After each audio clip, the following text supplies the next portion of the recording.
Hey guys, Icy Cat here. Today I want to talk to you about a feature that's much needed in Rainbow Six Siege, and that's some kind of a map selection tool. Could something like that come to Rainbow Six Siege, and if so, what would it look like? How would it influence the game? Let's talk about it next.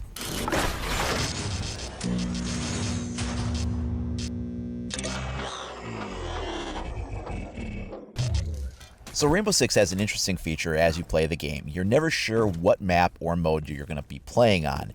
And that's a pretty good feature in theory, but in implementation it works out to be that you're going to wind up playing a lot of the same maps repeatedly and feel like you're not playing very many other maps. And I'm sure you know what I'm talking about. How many times does it seem like you get Yacht in a single night of play, or Favela? Maybe you get Clubhouse a lot. These kinds of things happen all the time. It is randomized, but it doesn't feel very random. And the principle of randomization says that you're going to get a lot of duplicates because that's just as random as getting everything unique. In fact, back when the Apple iPods first came out and they had like their random shuffle routine put into place, a lot of people were complaining that it didn't feel random, even though it was a completely random algorithm, because a lot of times they were getting repetitions of things or back-to-back plays of the same items. So they went ahead and changed their random algorithm to be less random, but feel more random. And so now when you listen to something on iTunes and you hit random shuffle, you're not going to feel like you're having the same ones coming up over and over again. It isn't truly random, but to us it feels more random. And we kind of need something like that in place in Rainbow Six. Now underneath the hood, we're not exactly sure of everything that goes into the randomization for the maps and the modes. We do have the ability to influence things using the Map Preferences tool. If you go under the options, under Map Preferences, and then down to the list of maps, you can turn on and off certain maps. This should work in theory, although I think you'll agree with me that if you've turned off your most hated maps, you're still getting them coming up a lot. Or some maps you might not even have a problem with, but they're coming up so much that you just kind of get tired of them. So maybe you want to put more emphasis on some of the other maps and de-emphasize the ones that just feel like you get stuck playing all the time. I'm sure everyone's different, but for me, I feel like I get Bank and Yacht constantly. I've heard a lot of other people complain that they get Favela, and in fact, while we're talking about the DLC maps, those do seem to come up in ranked play more often than they do in casual. It just feels like they come up a lot. Now, Ubisoft has acknowledged that by design, these come up more often when the game is first launching out some new DLC content. So at the beginning of Season 4, you should be seeing Skyscraper come up a lot, and we were. That's good, because when the new map comes out, people want to play it a lot. And after a while, that gets turned off and it kind of goes back to the regular mix, but again, it does feel, at least from my play experience, that some of the maps for DLC content come up a lot, especially in ranked play. I see a lot of Favelas, a lot of Yacht, a lot of Skyscraper. And it's gotten to the point where, although I don't necessarily dislike all of those maps, I mean, some of them I do, some of them I don't, but, you know, I sometimes just want to turn them off just because I'm getting tired of how frequently they're popping up. And map preferences, by and large, don't feel like they do much of anything. So let's say if one person in 10 turns off a map, any given map, doesn't matter which one, the other 9 people might still have that turned on. So that one person's preference to have that map disabled is going to be so minute in the rotation of what gets selected that it might as well not even matter. So let's say a few people might have it. It's still nowhere near a guarantee that you're not going to be getting this map. Even if everybody in your squad, all 5 members, disable a given map, if all 5 members of the opposing team that get randomly selected have it enabled, you're still going to have a significantly better than you'd hope chance that that map would have come up. So what kind of a solution can we propose to this? Well, this is actually not a new idea, but something that a lot of other games do. And that's the ability to vote between 2 maps or have a random selection. So let's take a look at what this would look like. This is our standard beginning intro screen, so we have our 5-second countdown as soon as it's matched us.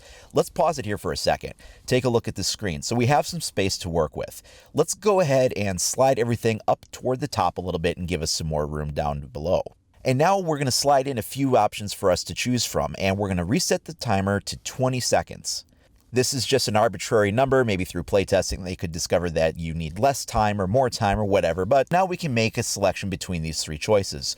2 of them are maps that have been predetermined. The name of the map and the mode selected for that map are chosen on the screen for us. Or the third option is to have it completely randomized. That would be sort of like what it is right now, you just wouldn't know what you're getting.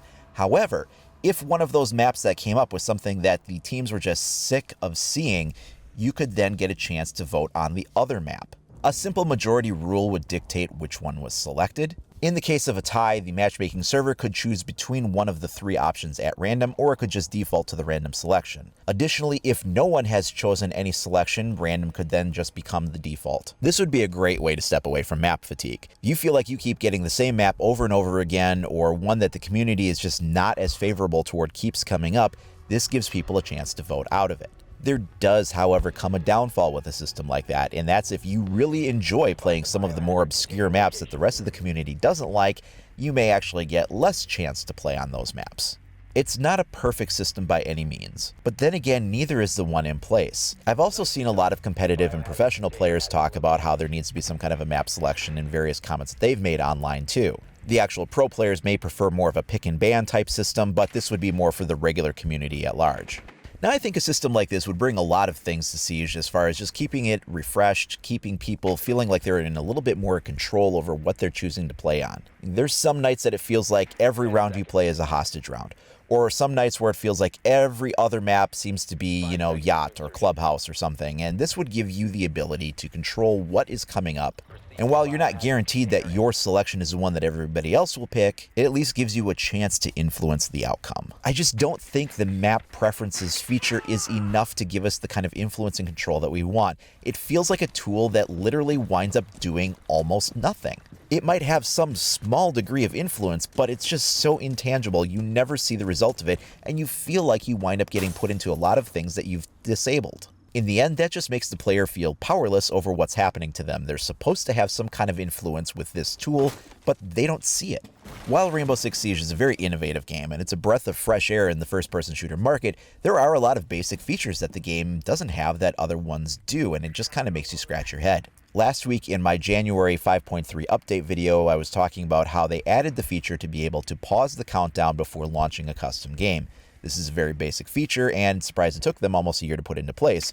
But a year later, they still don't have a custom quit to lobby feature where you have to go back to the main lobby of the game, and then you can choose a different mode or switch teams or whatever without breaking up the entire lobby, and that feature still doesn't exist in the game. Many other competitive first-person shooters feature a system like this where they do random map rotation, but they will give you the choice between like an A map or a B map with a third choice being a random pick. This is a really standard thing in a lot of first-person shooter games, and why Rainbow Six Siege doesn't have it at this point, I'm not really sure. Suffice to say, I've been a part of a lot of squads, and when a certain map comes up, like the entire team groans, oh, this one again, or oh, this mode again. So I really think that the community would benefit from a feature like this. But what do you guys think? Would you like to see more influence over the maps and modes that you play this way? Do you think that the map preferences system that already exists in the game is sufficient? Let me know down in the comments below. You can also share with me over at IcyCat25 on either Facebook or Twitter. And as always, if you want to stay up to date on all the latest news, tips, tricks, reviews, walkthroughs, and more for Rainbow Six Siege, please like and subscribe. Thanks a lot for watching, everyone. We'll see you next time.